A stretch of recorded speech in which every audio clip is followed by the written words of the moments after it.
여러분, 사자성어 중에 금의환향이라는 것이 있습니다. 이 뜻이 무엇이냐 하면 비단 옷을 입고 고향에 돌아온다라는 뜻으로 크게 성공하여서 고향에 돌아오는 것을 비유하는 말입니다. 누구나 금의환향을 꿈꾸며 고향을 떠나게 됩니다. 여러분, 만약에 고향인 이 영주 땅을 떠났다가 10여 년 만에 돌아오게 되는데 잘 먹고 잘 살고 출세하여서 돌아왔으면 좋겠지만 가족도 다 잃고 아무것도 소유하지 못한 채 빈손으로 고향 땅에 돌아온다면 여러분의 마음은 어떠시겠습니까? 비참하지 않겠습니까? 오늘 본문에는 고향 땅을 떠났다가 10여 년 만에 돌아오게 되는데 금의환향하면 좋겠지만 남편도 자식도 잃고 빈털터리가 되어서 돌아오는 한 사람이 등장합니다. 바로 나오미입니다.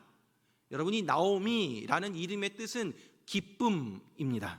그런데 고향 땅에 돌아온 그녀는 사람들에게 자신의 이름을 더 이상 나오미, 기쁨이라 부르지 말고 마라, 즉 괴로움이라고 불러달라고 합니다. 그 정도로 완전히 비참한 상황이 되어서 돌아오게 된 것입니다. 룻기는 이렇게 1장에서 나오미의 비참함과 텅 빈 인생으로 시작을 하지만 이후에 룻기서의 내용은 나오미의 그 빈 것들이 채워지는 내용이 담겨져 있습니다. 그리고 마지막 4장에서는 나오미가 가득 찬 것으로 마무리가 됩니다. 룻기서에서는 특징이 있는데 하나님이 직접 언급되지 않습니다.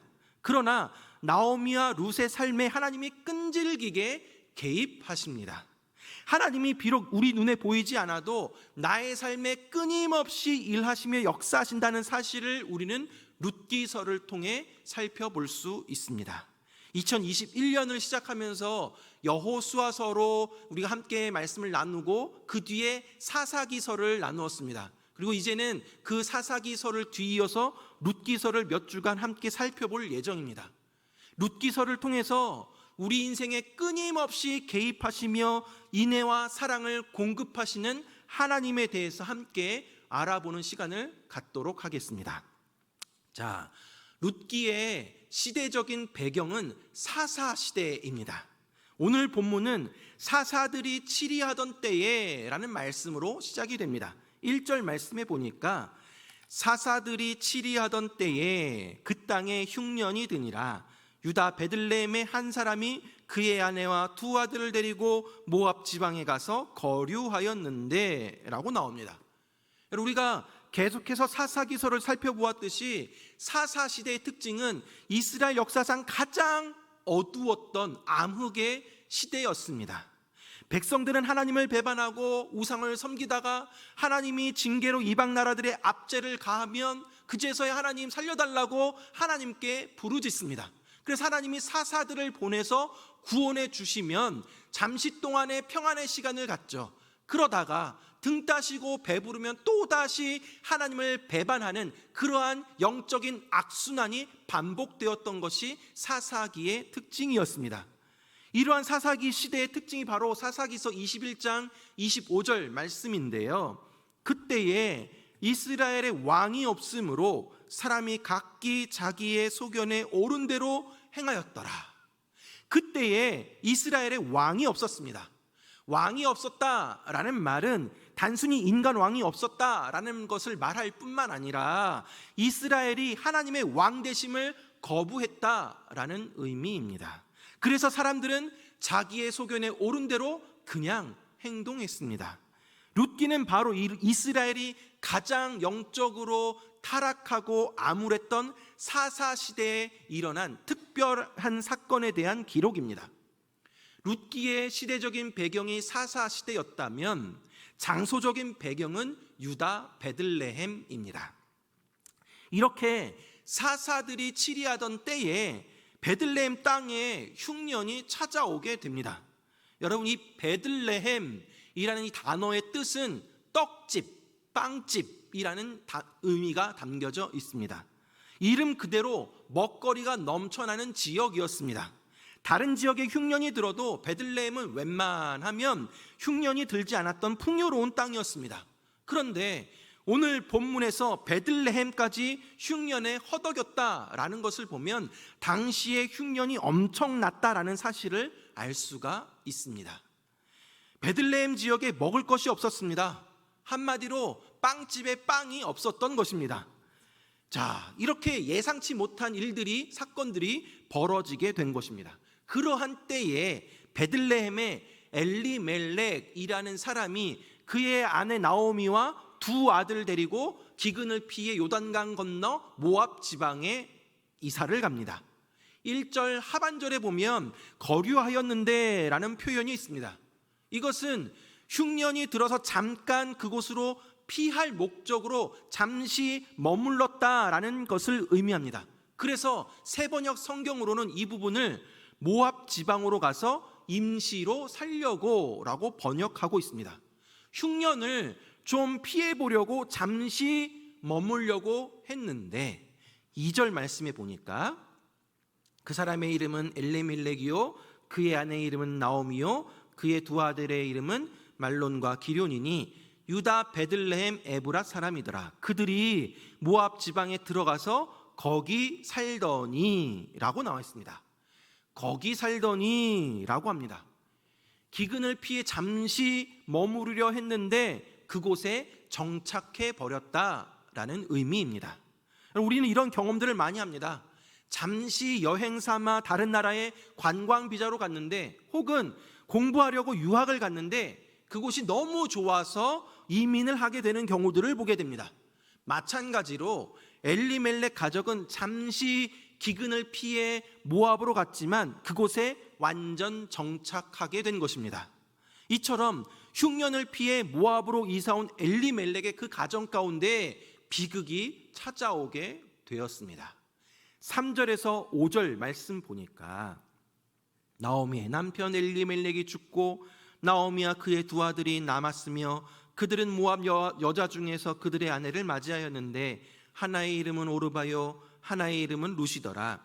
그들이 거기에 거주한 지 10년쯤에 말론과 기런 두 사람이 다 죽고 그 여인은 두 아들과 남편의 뒤에 남았더라 라고 되어 있습니다. 집안의 가장인 엘리멜렉이 죽습니다. 당시 남편이 없다라는 것은 사회적으로 아무런 보호를 받을 수 없고 경제적으로도 아무런 수입을 얻을 수 없게 되었다는 것을 의미합니다. 지금 나오미는 이국 땅에서 남편을 잃고 어린 자녀들을 홀로 키워야 하는 싱글맘, 워킹맘이 되어버렸습니다.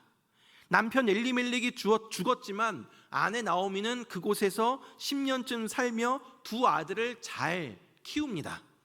그리고 나오미의 두 아들은 모압에서 오르바와 룻을 아내로 맞이하게 됩니다. 그런데 그 두 아들마저 죽습니다. 베들레헴에서 이주해온 네 식구 가운데 지금 단 한 명 나오미를 제외하고 모두 죽었습니다. 남편도 없고 자식도 없는 늙은 나오미와 두 며느리 이렇게 세 명의 여자만이 남게 되었습니다. 남편도 자식도 없는 가장 불쌍한 부류의 여인들이 되어버렸습니다. 과연 나오미에게 무슨 삶의 희망이 있었겠습니까? 그런 상황 가운데 소문이 들려옵니다. 6절 말씀에 보니까 그 여인이 모압 지방에서 여호와께서 자기 백성을 돌보시사 그들에게 양식을 주셨다 함을 듣고 이에 두 며느리와 함께 일어나 모압 지방에서 돌아오려 하여 라고 되어 있습니다. 하나님께서 자기 백성들을 돌보셔서 고향 땅 베들레헴에 양식을 주셨다라는 소식을 전해 듣게 되었습니다. 바로 하나님이 일하기 시작하셨다라는 의미입니다. 나오미는 하나님께서 행하신 그 일들을 듣고 약속의 땅으로 돌아가려는 결심을 합니다. 6절에서 나오미가 유대 땅에 풍년이 들었다라는 소식을 듣고 두 며느리와 함께 일어났다라고 표현되어 있습니다. 여기서 일어나라는 것은 어떤 행동을 시작한다라는 관용적인 표현입니다. 나오미는 드디어 고통의 자리에서 일어난 것입니다. 비록 모든 것을 잃어버린 상황이었지만 하나님이 행하실 일들을 듣고 하나님으로 인해 회복되기를 소망하며 다시 일어난 것입니다. 이것이 바로 그리스도인들의 올바른 반응입니다. 나오미는 이제 일어나서 약속의 땅으로 가기 시작합니다. 나오미에게 새로운 변화의 발걸음이 옮겨지게 된 것이죠. 나오미가 고향 땅 베들레헴으로 돌아가려 하자 두 며느리도 함께 가겠다라고 합니다. 8절 9절 말씀에 보니까 나오미가 두 며느리에게 이르되 너희는 각기 너희의 어머니의 집으로 돌아가라. 너희가 죽은 자들과 나를 선대한 것 같이 여호와께서 너희를 선대하시기를 원하며 여호와께서 너희에게 허락하사 각기 남편의 집에서 위로를 받게 하시기를 원하노라 하고 그들에게 입맞춤에 그들이 소리를 높여 울며 라고 되어 있습니다. 나오미는 이 두 며느리가 아직 젊기 때문에 얼마든지 재혼을 할 수 있기에 새롭게 결혼하여서 남편의 위로 가운데 살기를 바랬습니다. 하지만 두 며느리는 홀로 된 시어머니를 떠나지 아니하고 함께 합니다. 이들의 헌신과 사랑을 엿볼 수가 있습니다. 나오미는 8절 하반절에서 이렇게 이야기하죠. 너희가 죽은 자들과 나를 선대한 것 같이 여호와께서 너희를 선대하시기를 원한다라고 합니다. 8절에서 두 번의 선대라는 단어가 나옵니다. 원어적인 의미로는 서로 다른 의미를 가지고 있습니다. 앞에 있는 선대는 일하다, 만들다, 형성하다라는 의미를 가진 단어이고 뒤에 있는 선대하시기를 이 의미는 친절, 인애, 자비, 헤세드를 의미합니다. 8절을 원어적인 의미로 번역하면 이렇습니다. 너희 두 며느리가 내 아들들과 나에게 행한 선한 일 같이 여호와께서 너희에게 자비와 인애를 베풀어 주시길 원한다라는 의미입니다. 나는 너희에게 더 이상 해줄 것이 없지만 우리 하나님께서는 너희의 그 선대함에 대해서 하나님의 헤세드로 채워주시기를 원한다라는 축복의 기도입니다. 며느리를 향한 나오미의 사랑입니다.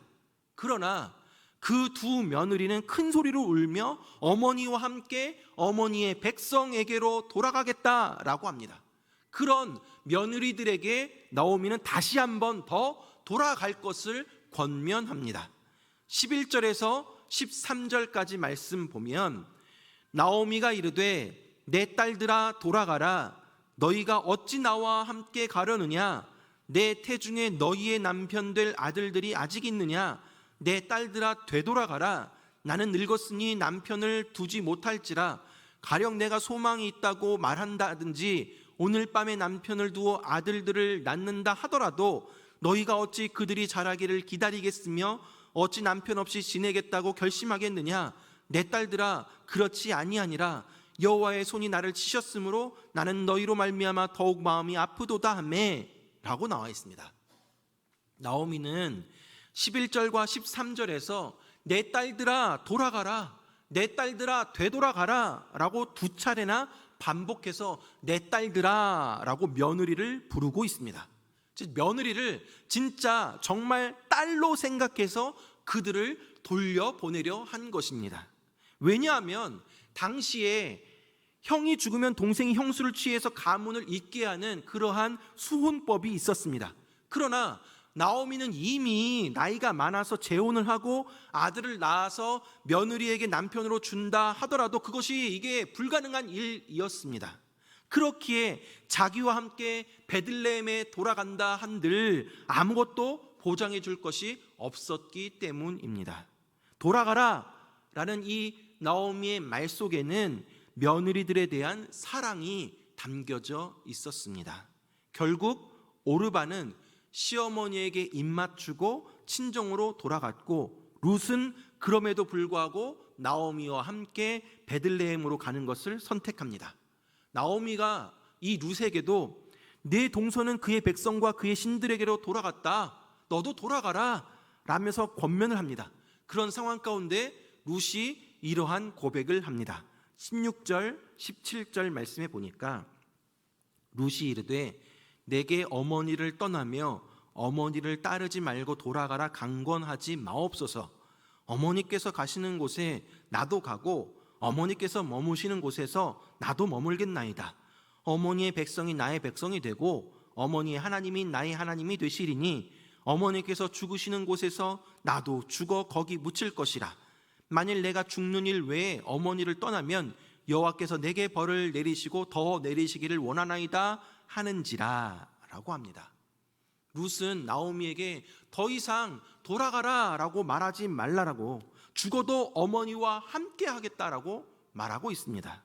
여기서 계속 반복되는 단어가 나오는데 바로 어머니와 나입니다. 어머니께서 가시는 곳에 나도 가고 어머니께서 머무시는 곳에서 나도 머물겠나이다. 어머니의 백성이 나의 백성이 되고 어머니의 하나님이 나의 하나님이 되시리니 어머니께서 죽으시는 곳에 나도 죽어라고 표현되어 있습니다. 지금 룻은 어머니를 나와 완전히 하나로 묶어버렸습니다. 어머니가 나이고 내가 어머니라는 것이죠. 룻이 시어머니 나오미를 쫓아가는 것은 효심도 있지만 시어머니의 하나님을 그가 발견했고 그 어머니의 하나님을 자기의 하나님으로 섬기기로 결심을 하였고 어머니가 섬기는 나라로 가서 하나님을 함께 섬기기로 결심하며 행동으로 옮기는 것입니다. 룻은 효심의 차원을 넘어서 어머니의 하나님이 나의 하나님이라는 신앙 고백을 하고 있습니다. 여기서 우리는 롯의 선택이 시어머니와의 관계뿐만이 아니라 신앙적인 결정이었다는 것을 알 수가 있습니다. 롯은 이스라엘의 하나님 여호와를 선택한 것입니다. 그리하여 나오미와 룻은 베들레헴으로 돌아오게 됩니다. 사랑하는 여러분, 오늘 본문을 통해서 하나님이 우리에게 전하고자 하는 메시지가 무엇인지 함께 살펴보도록 하겠습니다.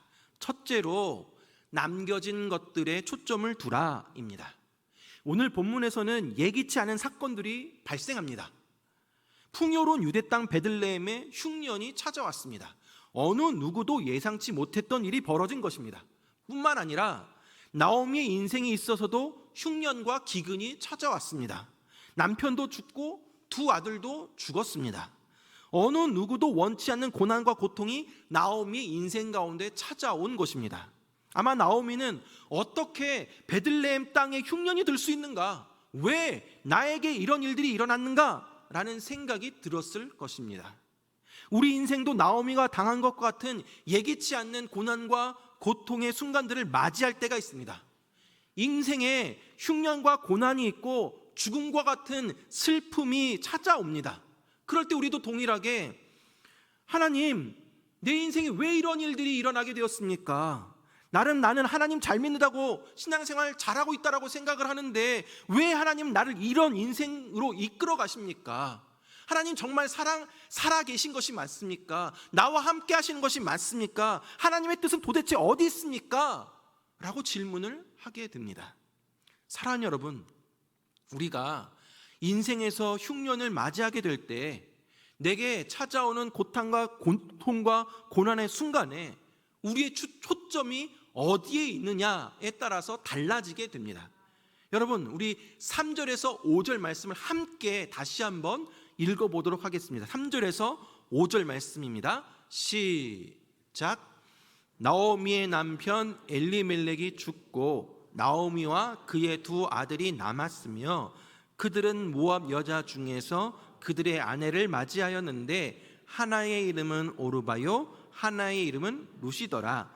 그들이 거기에 거주한 지 10년쯤에 말론과 기럨 두 사람이 다 죽고 그 여인은 두 아들과 남편의 뒤에 남았더라. 여러분, 지금 우리가 3절에서 5절까지 말씀을 읽었는데 여러분은 어디에 지금 중점을 두고 읽으셨습니까? 남편 엘리멜렉이 죽고 말론과 기럨 두 사람이 다 죽고 이 죽는 것에 초점을 두는 인생이 있는가 하면 나오미와 그의 두 아들이 남았으며 그 여인은 두 아들과 남편의 뒤에 남았더라. 남았다는 것에 초점을 두는 인생이 있습니다. 사랑하는 여러분, 우리의 초점은 죽고 다 죽었다가 아니라 남았더라에 있어야 합니다. 오늘 본문에서 나오미는 기근을 피해 살려고 갔는데 죽음이 몰려왔습니다. 그의 인생 가운데 폭풍이 찾아왔습니다. 인생 가운데 흉년과 기근이 찾아왔습니다.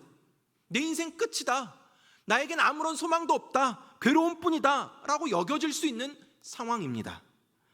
하나님은 그러한 상황 가운데, 죽음의 현장 가운데, 그러한 상황 가운데 하나님은 여전히 함께 하셨습니다. 여전히 나오미와 함께 계셨습니다. 우리는 그런 하나님을 바라봐야 합니다.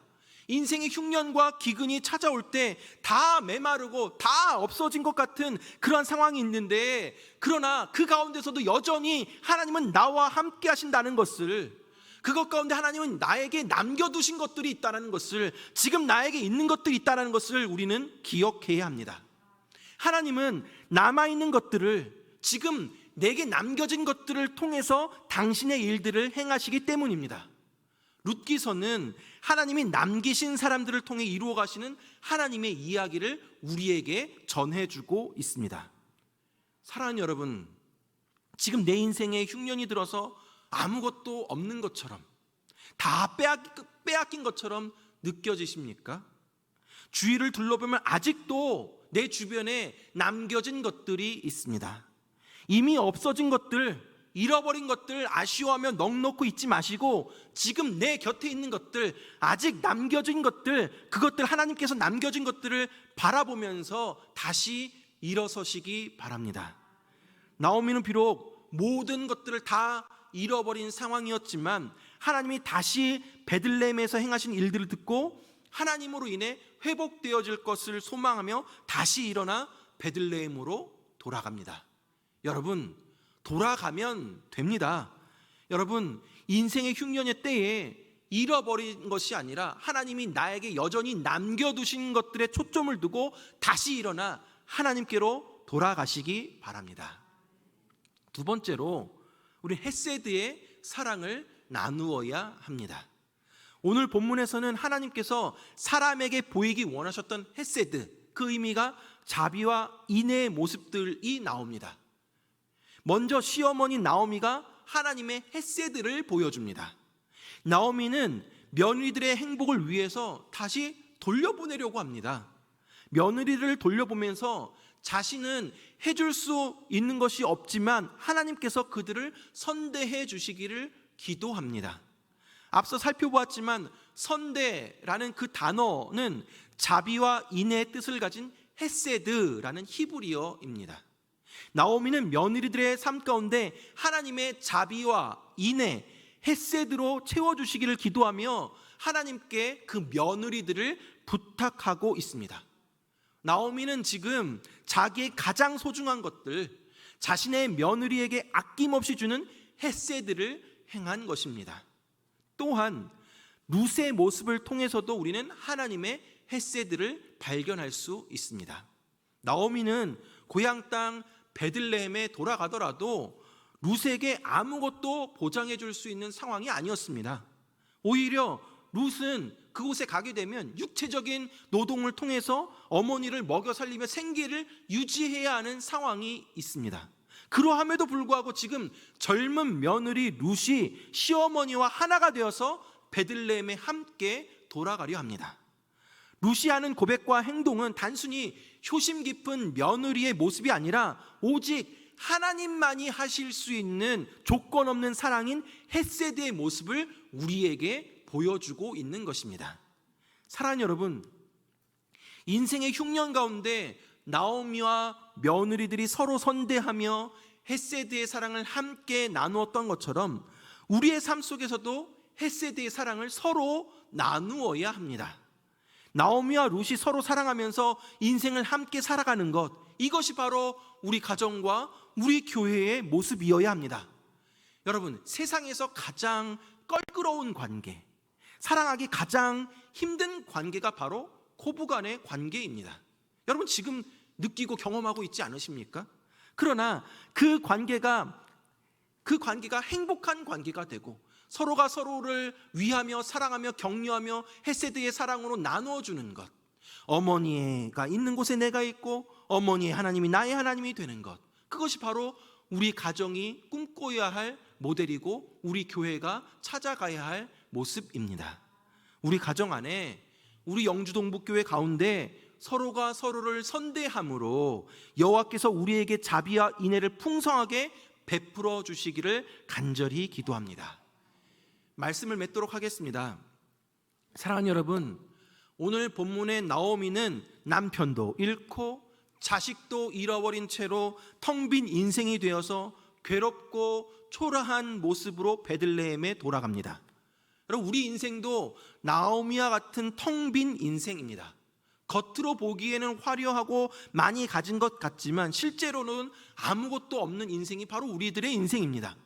우리는 영적인 빈곤에 처해 있고 우리를 보호해 줄 아무것도 없습니다.